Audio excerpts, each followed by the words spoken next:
우리말의 고진감래, 쓴 것이 다 하고 나면 단 것이 온다. 또 고생 끝에 낙이다. 이런 말들이 있습니다. 깊고 어두운 밤이 지나면 반드시 여명이 밝아옵니다. 어렵고 힘든 시간을 잘 감당하면 반드시 기쁘고 만족스럽고 행복한 시간이 다가옵니다. 여러분, 이것은 세상의 이치입니다. 진리라고까지는 할 수 없지만 보편적 이치예요. 누구에게나 어디서나 적용되는 것이죠. 이제 목자를 따라서 양들이 사망의 음침한 골짜기를 통과했습니다. 정말 고생 많이 했어요. 그런데 그들이 그곳을 통과해서 산 정상에 올라갔더니 거기에는 정말 멋진 행복한 시간이 기다리고 있었습니다.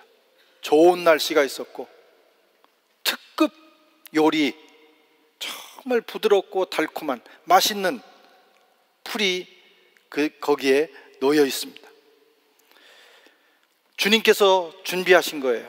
목자가 그곳을 준비하고 그곳으로 그 양들을 인도한 것입니다.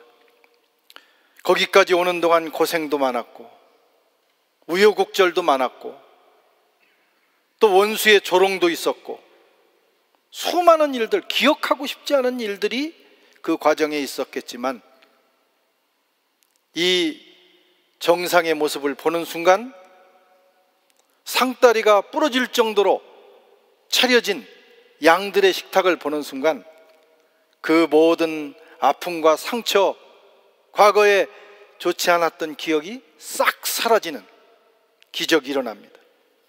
그때 양들이 고백하는 거예요. 내 잔이 넘치나이다. 내 잔이 넘치나이다. 역전의 드라마입니다. 울컥하는 순간입니다. 우리가 드라마를 보는 재미는 바로 그 순간을 향해서 가기 때문이에요. 울컥. 골이 깊고 힘든 시간이 지난 다음에 주인공이 어느 순간에 그의 운명이 역정되는 순간, 그 순간 저도 울고 여러분도 울고 정말 가슴이 뭉클해지는 그런 경험을 하게 됩니다. 우선 목자는 놀라운 선물을 준비해 놓았어요. 5절에 보니까 주께서 내 원수의 목전에서 내게 상을 베푸시고, 또 다른 번역에는 상을 차려주시고. 여러분, 여기서 상은, 저는 어렸을 때 이 본문을 잘 몰라가지고 거기 올라가면 상을 주는구나, 우등상, 개근상 이런 걸 주시는 줄 알았어요. 이 본문의 본래 뜻은 그런 상이 아니고 밥상을 얘기합니다. 멋진 식탁을 차려주시고 진수성찬으로 가득한 상. 우리나라는 이렇게 표현하는 걸 좋아해요. 상다리가 부러질 정도로. 야, 과장도 그런 과장이 어디 있어. 얼마나 음식이 정말 많으면 상다리가 부러지냐 이거예요. 그런 밥상이 사망의 음침한 골짜기를 통과한 양들에게 준비되어 있습니다. 부드럽고 푸른 풀. 이 정상, 양들이 도달한 이 정상을, 양을 치는 지역, 목축업을 하는 지역에서는 이것을 식탁이라고 부른다고 해요. 스페인어로는 산의 정상을 메사스, 그리고 아프리카에서는 키스와일리라고 부르는데 이게 다 테이블, 식탁이라는 의미를 갖는다는 거예요. 양들에게는 그곳이 식탁입니다. 멋진 진수성찬이 차려진 식탁. 지금 우여곡절을 겪고 많은 고생을 하면서 이 사망의 음침한 골짜기를 통과했는데 목자가 인도한 곳은, 목자의 목적지는 바로 여기였던 거예요. 양들은 매년 이곳으로 이동합니다. 힘든 과정입니다. 오죽하면 사망의 음침한 골짜기라고 했겠어요. 맹수의 공격이 있고 원수의 공격이 있고 또 조롱이 있습니다. 감당하기 어려운 시간들이 진행됩니다. 그러나 산 정상에 가면 최고의 식탁이 준비되어 있는 거예요. 그것도 나를 괴롭히고 조롱하던 원수들의 목전에서. 이게 더 통쾌한 거예요. 원수들이 부러운 눈으로 배에서 꼬르륵 소리가 막 나면서 침을 흘리면서 그러나 먹을 수 없는 그런 상황에서 바라보는 거예요. 거기서 목자가 차려준 그 진수성찬을 먹는 그 순간, 그것을 오늘 다윗이 기록하고 있는 것입니다. 얼마나 통쾌합니까? 자신을 죽이려고 하고 조롱하고 바보라고 하고 병신이라고 하고 왜 그렇게 사느냐고 하고 나처럼 살아보라고 하고 괴롭히던 그 원수들 앞에서 목자가 바로 이 순간을 위해서 나를 인도했다, 나는 그거 알고 따라온 거다 라고 하면서 밥을 먹는 순간, 바로 그것이 오늘 본문이고, 구약에 보면 요셉이 나옵니다. 저는 성경을 읽을 때마다 요셉의 그 역전 드라마, 형들에게 미움받고 죽을 뻔하고 쫓기고 그래서 보디발의 집에서 고생하고 평생 나올 수 없는 감옥에 갇혔다가 어느 날 다시 형들을 만나는데 인생이 바뀐 거예요. 자기를 그렇게 괴롭히고 못 살게 하던 형들이 자기 앞에 무릎을 꿇고 있는 거예요. 근데 그걸로 끝나지 않습니다. 요셉이 웬일인지 또 갔다 오라고 하고 여러 가지 일들을 하면서 자기 정체를 밝힐 듯 하다가 안 밝히고, 그러다가 마지막에 딱 밝히는 그 순간 저는 읽을 때마다 눈물이 나요. 얼마나 감동이 되는지. 바로 산의 정상은 그런 것입니다. 여러분, 예수 믿고 하나님 섬기는 일은 쉬운 일이 아니죠. 어려운 길입니다. 그러나 인생의 역전 드라마를 쓰는 일이기도 합니다. 주님의 제자로 살아가는 길, 좁은 문을 통과해서 협착한 길로 가는 거예요. 남들이 다 비웃습니다. 왜 그렇게 사느냐고. 이 좋은 날 왜 예배당에 가가지고 그 고생하냐고.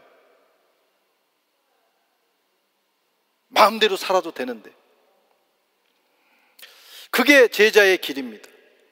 사망의 음침한 골짜기를 통과해야 되고 의의 길을 걸어야 됩니다. 교회 다니고 신앙생활 하면 육체의 본능도 극복해야 되고 세상의 풍조도 거슬러야 합니다. 하라는 것도 많고 하지 말라는 것도 많아요. 자유롭게 살고 싶은데, 이 자유가 넘실거리는 파리에서 좀 자유롭게 살고 싶은데 내가 어쩌다가 여기까지 와서 주일날 교회까지 나와야 되나. 마귀가 계속해서 우리를 유혹하고 조롱합니다. 성경은 자기를 부인하라고 그래요. 자기 십자가도 지라고 그래요. 십자가 지는 것도 어려운데 사명까지 감당하래요. 성가대 해라, 앙상블 해라, 봉사해라, 또 때가 되면 아프리카 가자, 뭐 이렇게 하자는 게 많은지. 예수 믿는 거 피곤하고 힘든 일이에요. 마귀의 공격, 세상으로부터의 조롱, 너무나 힘든 길을 우리는 걸어가고 있습니다. 세상 사람들이 볼 때는 예수 믿는 사람은 실패한 사람 같아요. 그러나 그렇지 않습니다. 지금 우리는 역전 드라마를 쓰고 있는 중이에요. 지금은 바보같이 사는 것 같지만, 지금은 불편하게 사는 것 같지만, 그러나 언젠가 우리는 그 역전 드라마의 순간을 맞이하게 될 것입니다. 우리는 승리합니다. 반드시 승리합니다. 초대교회는 우리 신앙의 이상향입니다. 우리 초대교회처럼, 초대교회 성도들처럼 살고 싶어 해요. 그런데 초대교회는 정말 힘든 시간이었어요. 프랑스 책 중에 이스토아 데 프로미에 크레티앙, 초대교회 성도들의, 그리스도인들의 이야기라는 책자가 있어요. 초대교회의 성도들이 예수님 제자 때부터 313년 콘스탄티누스 대제가 기독교를 공인할 때까지 그들의 삶이 어떠했는가를 보여주는 에피소드 양식으로 기록한 책입니다. 300년 동안 초대교회 성도들은 정말 무지막지한 삶을 살았어요. 예수 믿고 예수님 말씀대로 사는 것도 힘든데 너무나 많은 박해를 받았어요.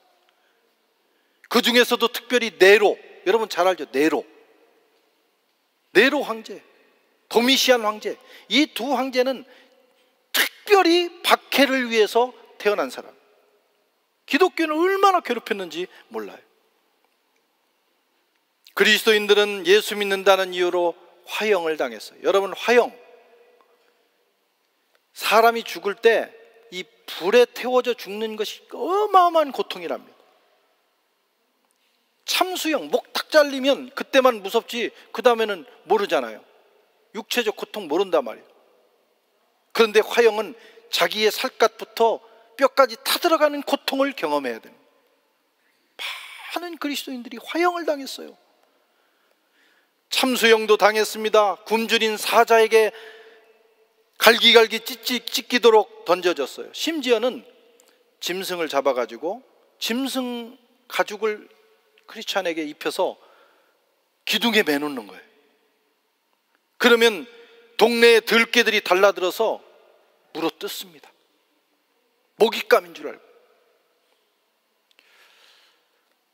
개가 이렇게 실수로, 이 애완견 개는 안 물어요. 근데 실수로 살짝 물려도요, 정말 머리가 쭈뼛을 만큼 아프더라고. 그런데 먹잇감인 줄 알고 개들이 물어뜯을 때의 그 고통은 얼마나 심하겠어요.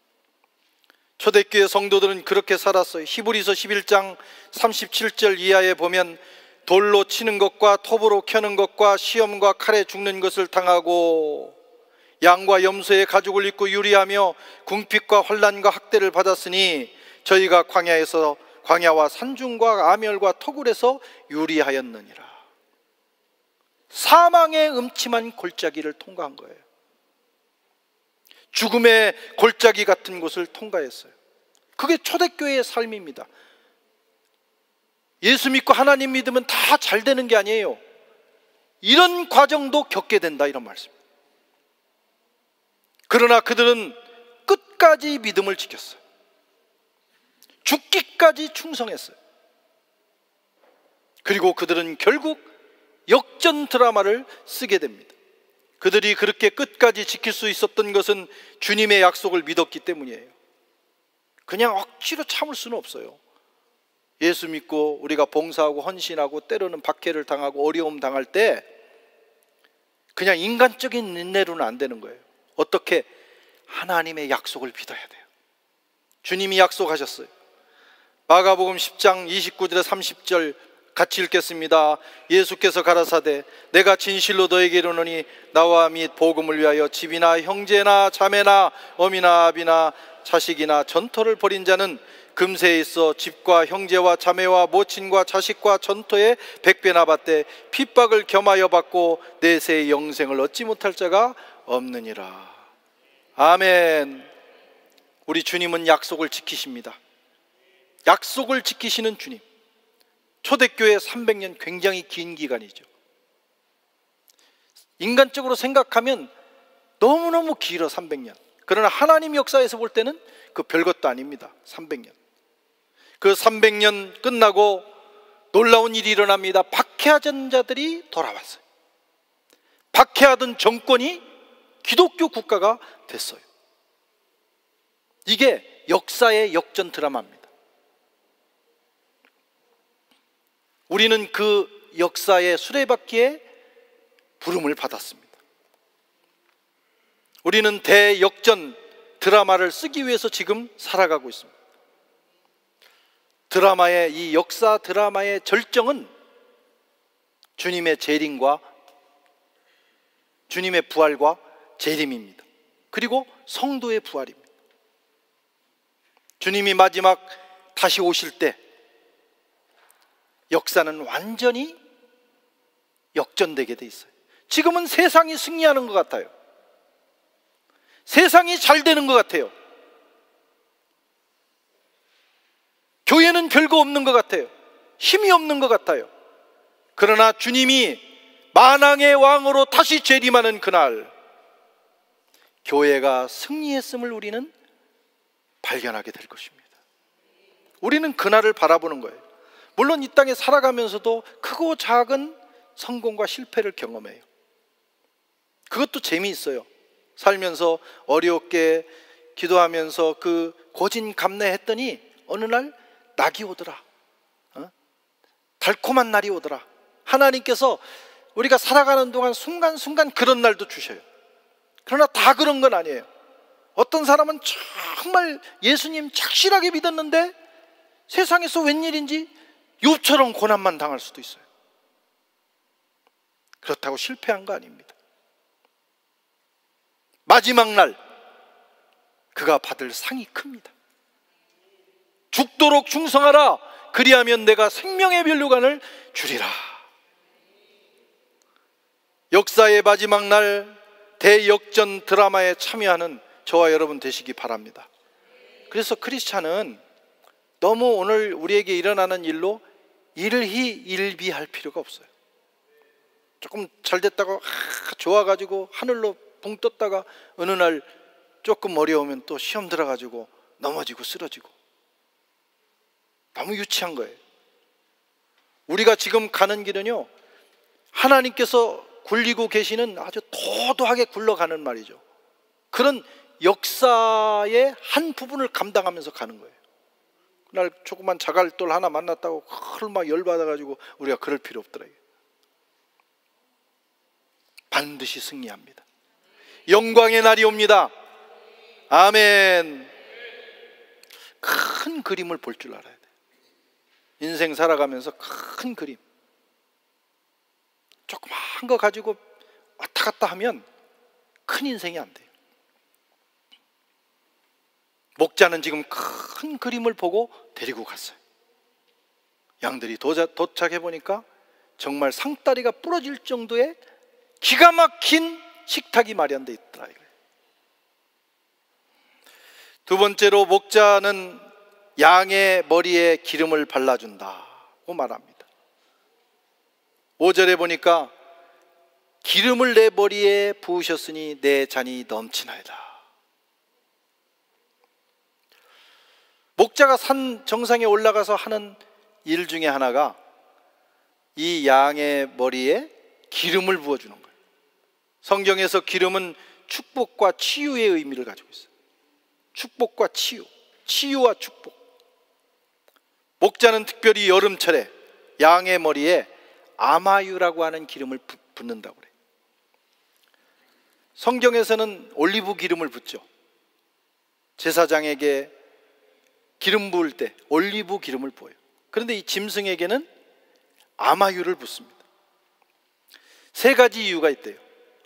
첫째는 파리 때문이에요. 파리.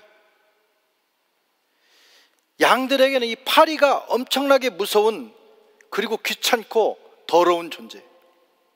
더운 지방은 파리가 많아요. 파리는 파리인데 파리가 별로 없어. 여기는 그렇게 덥지 않아서 그런지. 근데 더운 지방 가면 정말 파리가 많아요. 아프리카를 방문했을 때 일입니다. 이제 우리 팀들 데리고 아주 오래전인데 고기를 먹이 너무 고생하니까, 그래서 고기를 먹여야 되는데 선교사님 시장을 가져요. 거기는 냉장고가 없습니다. 그냥 그날 아침에 잡아서 그날 처리하는 거예요. 그 시장에 가서 정육점을 갔어요. 고기를 사려고. 주부들의 들라비영드 무스요. 그랬더니, 근데 제가 보니까 고기가 없어. 정육점인데 고기가 없어. 우엘라 비영드. 그랬더니 걱정하지 말라고 하면서